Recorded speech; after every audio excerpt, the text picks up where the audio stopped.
Okay so hello everyone and welcome back to my new video. तो ये हमारा 10 number वाला वीडियो होने वाला है इंजीनियरिंग मैकेनिक्स का। जो टॉपिक है मेथड ऑफ रिजोल्यूशन और कॉम्पोजिशन ऑफ फोर्सेस। तो पिछले हम शायद 2 या 3 वीडियो से हम प्रॉब्लम कर रहे हैं। तो इस वीडियो में भी हम एक और प्रॉब्लम करेंगे जो कि ज़्यादा टफ भी नहीं है, ईजी है, सिंपल है। तो हाँ, एक और बात, इस वीडियो का जो आंसर है, जो यहाँ पे जो मैंने ये ब्लैक कलर में मार्क करके रखा है, ये आंसर को मैं लास्ट में मतलब वीडियो के एंड में दे दूंगा, मतलब इसका भी फोटो भी दे दूंगा। तो उससे पहले हमें इस प्रॉब्लम को समझना होगा। तो अगर हम अच्छे से समझ जाएंगे तो एंड में जो मैं आंसर का जो फोटो हैंड नोट है, जो मैंने खुद ही आंसर किया था अपने फर्स्ट ईयर में, तो वो दे दूंगा। तो आप उसे भी देख सकते हैं, तो इजी हो जाएगा आपके लिए। तो चलिए स्टार्ट करते हैं। तो अगर उससे पहले अगर आपने मेरा ये प्लेलिस्ट अब तक विजिट नहीं किया है, तो उसका भी लिंक मैं दे दूंगा डिस्क्रिप्शन बॉक्स में, तो आप वो प्लेलिस्ट भी विजिट कर सकते हैं। तो लेट्स गो। ये होने वाला है, ये हमारा प्रॉब्लम होने वाला है इस वीडियो के लिए। चलिए, फर्स्ट हमें क्या करना होगा ना, इस प्रॉब्लम को समझना होगा कि प्रॉब्लम दिया क्या है। तो क्वेश्चन को पढ़ते हैं। क्या है ना, द फोर्सेस 20, 30, 40, 50 एंड 60 न्यूटन। मतलब 5 फोर्सेस दिए हैं जो कि एक्ट कर रहे हैं क्या ना, one of the angular points of a regular hexagon. Hexagon मतलब क्या? हेक्सागन मतलब जिसके 6 साइड्स होते हैं। मतलब ट्रायंगल के जैसे ये 3 साइड्स होते हैं ना, तो हेक्सागन मतलब जिसके 6 साइड्स होते हैं उसे हेक्सागन कहते हैं। तो ये हो गया हमारा हेक्सागन। यहाँ पे 1, 2, 3, 4, 5, 6, 6 साइड्स हो गए ना, तो इसको बोलते हैं क्या ना, हेक्सागन। तो ये बोला है कि ये जो मतलब हेक्सागन में ये जो 5 फोर्सेस है, वो क्या है कर रहे हैं ना, एक पॉइंट में। ये जो हो गया ए पॉइंट, ए नंबर जो है ना, ये एक पॉइंट है। इस पॉइंट में हम एंगल बना रहे हैं, ये 5 फोर्सेस। और क्या दिया है ना, टेकिन इन सेम ऑर्डर। मतलब सेम ऑर्डर में है, मतलब आउटसाइड में ये जो फोर्सेस है, ये outside outside outside outside outside, ये सब आउटसाइड है ना, तो इसको बोलते हैं सेम ऑर्डर। सो दिया है क्या ना, find the magnitude and direction of the resultant force. हमें क्या करना पड़ेगा, ये जो 5 फोर्सेस है, ये पांचों का कहीं पे भी तो एक रिजल्टेंट आएगा ना। मतलब यहाँ पे आ सकता है, मान लीजिए यहाँ पे रिजल्टेंट आया, तो हमें क्या करना पड़ेगा ना, ये 5 फोर्स का जो ये रिजल्टेंट आया होगा, तो इस रिजल्टेंट का हमें मैग्नीट्यूड और डायरेक्शन निकालना पड़ेगा। ओके, तो हमें इसका क्या ना, मैग्नीट्यूड और रिजल्ट निकालना पड़ेगा। तो चलिए स्टार्ट करते हैं। पहले इसको ज़रा साफ कर देते हैं फिगर को। हाँ, इस प्रॉब्लम में क्या है ना, मतलब फिगर पहले से ही दिया हुआ है, जो हमारे लिए एक प्लस पॉइंट है। तो अगर फिगर नहीं दिया होता तो हमें खुद फिगर बनाना पड़ता, तो मे भी उसमें कुछ गलतियाँ हो सकती थी, पर फिगर दे दिया है, ये हमारे लिए प्लस पॉइंट है। तो चलिए, फर्स्ट हमें क्या करना पड़ेगा ना, जैसे मतलब पहले ही मैं फॉर्मूला सब बता चुका हूँ, लाइक कोसाइन लॉ मेथड और मेथड ऑफ रिजोल्यूशन। तो यहाँ पे हमारा कौन सा मेथड यूज़ होगा? Obviously method of resolution. क्योंकि कोसाइन लॉ मेथड जो होता है ना, वो सिर्फ 2 फोर्सेस के लिए यूज होता है। मतलब 2 फोर्सेस दिया होगा तो उसका रिजल्ट निकल सकता है। पर मेथड ऑफ रिजोल्यूशन में हम नंबर ऑफ फोर्सेस, जितने भी फोर्स ले सकते हैं। तो यहाँ पे हमारा 5 फोर्सेस है। तो फर्स्ट हमें क्या करना पड़ेगा ना, summation of F of x निकालना पड़ेगा। मतलब जो एक्स डायरेक्शन में जितने भी फोर्सेस होंगे उन सबको हमें ऐड करना पड़ेगा। तो फर्स्ट क्या करते हैं ना, 20 न्यूटन। इस फोर्स को देखते हैं, इस फोर्स में क्या है। मतलब इस फोर्स को अगर हम डिवाइड करेंगे 2 फोर्स में, तो कौन सा कैसे जाएगा। तो देखिए, ये हो गया, मान लीजिए ये हो गया हमारा एक्स डायरेक्शन, और ये हो गया हमारा वाई डायरेक्शन। एक्स और वाई डायरेक्शन हो गया। तो एक फोर्स है यहाँ पे, सॉरी यहाँ पे, हाँ एक फोर्स है यहाँ पे क्या ना, ये मान लीजिए ये हो गया एक फोर्स एफ है, ये फोर्स का नाम एफ है। ये हो गया एक्स डायरेक्शन, ये हो गया वाई डायरेक्शन, ये हो गया फोर्स। तो ये जो फोर्स है वो एक्स के ऊपर ही है, मतलब एक्स एक्सिस के ऊपर ही है। जैसे यहाँ पे ये जो 20 न्यूटन है, ये एक्स एक्सिस के ऊपर है, वैसे ही ये जो एफ नाम का फोर्स है वो एक्स एक्सिस के ऊपर है। तो अगर आपको याद होगा, मैंने एक की पॉइंट बताया था, मतलब जो पहले वीडियो बता रहा था, तो कॉसाइन लॉ मेथड या किसी मेथड में मैं एक बताया था की पॉइंट, कि एवरी फोर्स, मतलब जो भी फोर्स होगा, अगर वो किसी एक्सिस के ऊपर काम करा होगा, इधर एक्स एक्सिस या फिर वाई एक्सिस, इसके ऊपर काम करा होगा, तो उसका मतलब जो 90 डिग्री में जो उसका वैल्यू रहेगा ना, तो उस पर उसका जीरो इफेक्ट पड़ेगा। मतलब every force has a zero effects in its perpendicular direction. ये जो हम हो गया ना, एक फोर्स हो गया, इस फोर्स को हम क्या कर सकते हैं, 2 पार्ट में डिवाइड कर सकते हैं। वेट, हाँ, इस फोर्स को हम 2 पार्ट में डिवाइड कर सकते हैं। एक होगा क्या, जो मतलब क्योंकि ये जो फोर्स एफ है वो एक्स एक्सिस के साथ 0 डिग्री में है, क्योंकि ये जो एफ है ना वो एक्स एक्सिस के ऊपर ही है, तो इसके लिए वो 0 डिग्री पे है। तो 0 डिग्री में हुआ तो जो फोर्स एक निकलेगा इस साइड में और एक फोर्स निकलेगा ऊपर की तरफ। तो जो नीचे की तरफ होगा उसका वैल्यू क्या होगा ना, एफ, दिखाई नहीं दे रहा, मैं इसे रेड कलर में लिख लेता हूँ। तो ये जो वैल्यू होगा, इस फोर्स का जो वैल्यू होगा वो होगा कितना ना, एफ कॉस 0। और जो ये ऊपर की तरफ होगा उसका वैल्यू क्या हो जाएगा ना, एफ साइन 0। तो एफ फोर्स को हम दो फोर्स में डिवाइड कर दिए, एक हो गया F sine 0, F cos 0। Cos 0 का वैल्यू तो हमें पता है जो है 1 है, पर साइन 0 का वैल्यू क्या है ना, 0 है। तो इसलिए ये फोर्स का 0 इफेक्ट पड़ गया इसके 90 डिग्री में। तो इसीलिए बोलते हैं क्या ना, एवरी फोर्स है 0 इफेक्ट्स इन इट्स ऑपोजिट, मतलब 90 डिग्री मतलब परपेंडिकुलर डायरेक्शन में 0 इफेक्ट पड़ता है। अभी जो मैंने इतना बताया तो इसका मतलब फ़ायदा क्या है, अभी जो इतना बताया तो अभी देखते हैं कि क्या फ़ायदा है। यहाँ पे जो ये 20 डिग्री है, 20 डिग्री क्या है, एक्स एक्सिस में है, वो भी क्या है ना 0 डिग्री में। तो क्या हो गया ना, 20 डिग्री का दो फोर्स होगा, एक एक्स एक्सिस में होगा, एक वाई एक्सिस में होगा।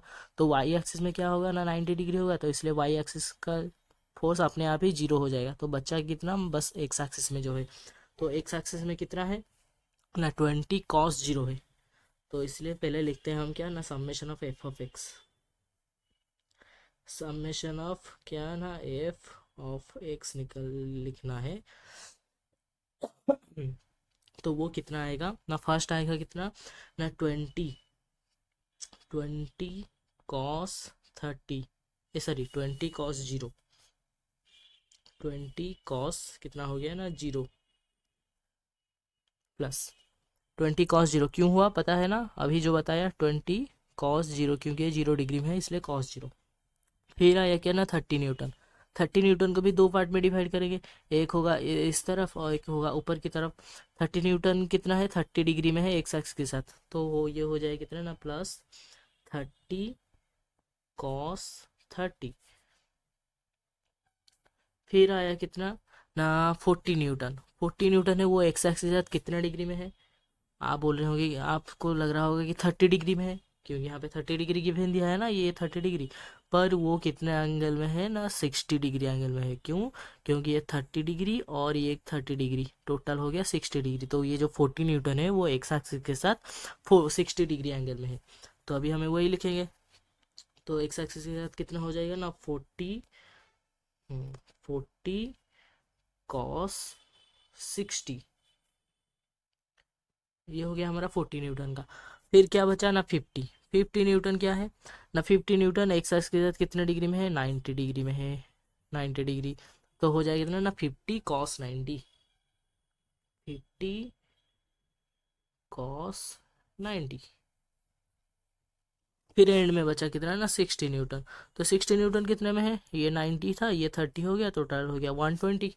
तो ये हो गया कितना ना, 60 cos 120 डिग्री। ओके, तो ये हो गया हमारा summation of F of X निकल गया, summation of F of X निकल गया। अब हमें क्या करना पड़ेगा ना, इस सब का वैल्यू ऐड करना पड़ेगा। मैं बस बता दे रहा हूँ, तो आप ये वैल्यू ऐड कर देना, वो हो जाएगा अपने आप। मतलब 20 का कितना होगा, वेट मैं इसको मिटा देता हूँ, मिटा देता हूँ, फिर से लिखता हूँ, जो मतलब वैल्यू डायरेक्ट लिखता हूँ कितना होगा, ज़्यादा जगह नहीं है तो इसलिए यहाँ पे संभालना पड़ेगा। फर्स्ट क्या था ना, 20 cos 0, cos 0 का वैल्यू क्या है, 1 है, तो फर्स्ट हमारा वैल्यू आ गया 20 प्लस 30 cos 30 था, ये जो 30 था ये 30 डिग्री में है, तो 30 cos 30, cos 30 का वैल्यू क्या है, √3/2, तो 30 इंटू √3/2 वैल्यू आ जाएगा कितना ना, 15 √3।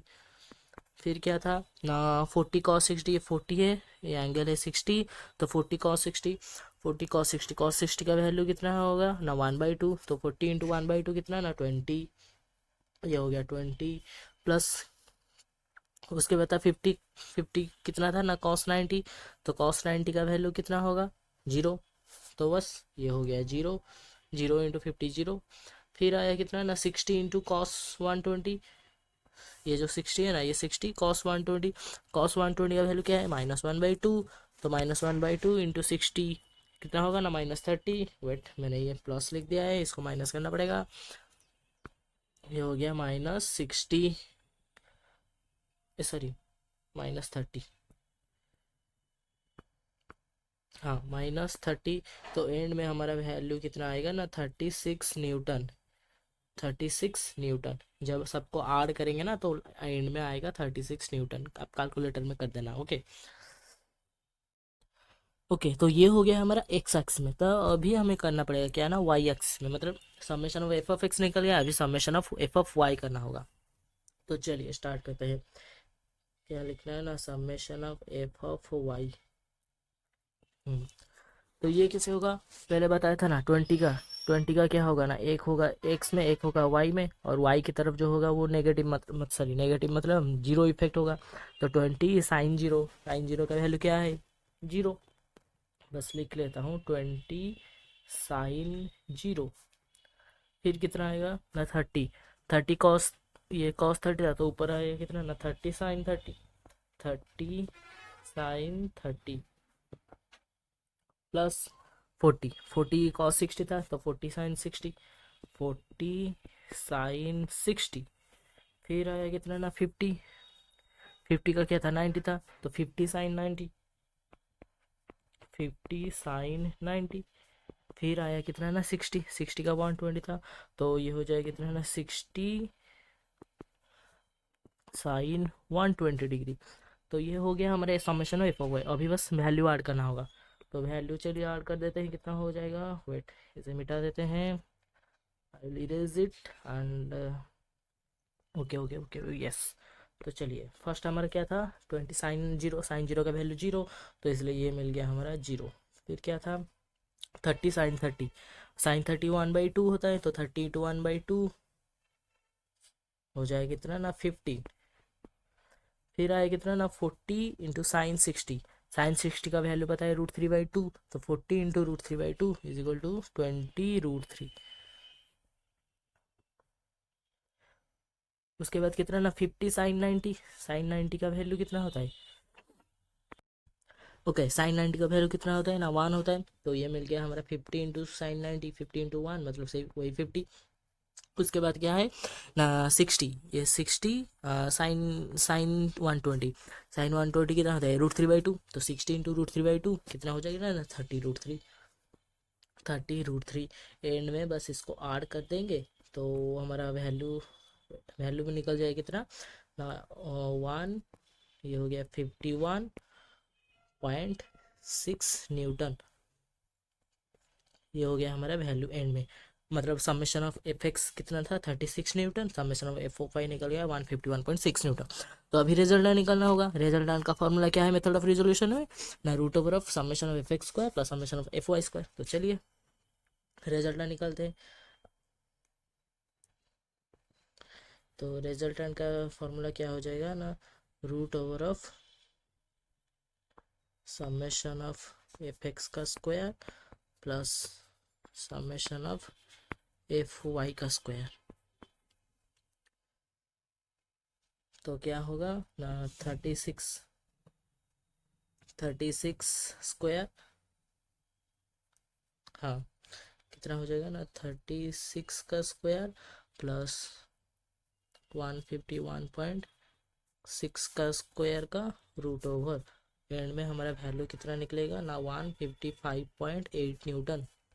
ये हो जाएगा हमारा रिजल्टेंट का वैल्यू निकल गया कितना ना 155.8 न्यूटन। तो इसे मिटा देते हैं और फिर लिख देते हैं, एक ही पेज में हमारा हो जाएगा।